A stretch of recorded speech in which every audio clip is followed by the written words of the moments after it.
সেটা যেন সেটা যেন হয়, আপনি যেটা বলছেন সেটাই যেন হয়, যে আমি যেন নতুন পরিচয় একটা পাই। আমি এটাই চাইবো যে যে ভালোবাসা এবং আন্তরিকতা দিয়ে আমরা শুরু করেছি এই জার্নিটা, সেটা যেন আরো আরো আরো অনেক ভালো হয়। আর আপনারা যে আশাটা নিয়ে আমাকে এই দেশে এনেছেন আর এতটা সম্মান এতটা ভালোবাসা দিচ্ছেন, আমি যেন তার মর্যাদা রাখতে পারি। পাখি পাখি পাখি পাখি করে তেমন বাংলাদেশেরও একটা প্রজেক্ট এমন বড় হোক যে আমাকে আপনারা এখানকার একটা প্রজেক্টের নাম দিয়ে যেন ন্যাচারালি চেনেন, আর আলাদা করে পাখি ওই তো যে চামেলি করেছে আরে সে পাখি ছিল, এটা যেন না হয়।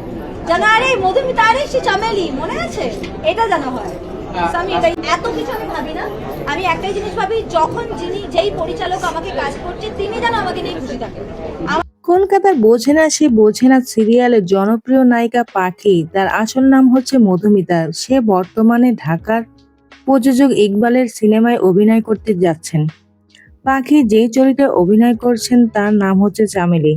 এই ছবিটিতে রয়েছে আমিন খান, বাঁধন, মিশা সওদাগর, ওমর সানি সহ আরো অনেকে।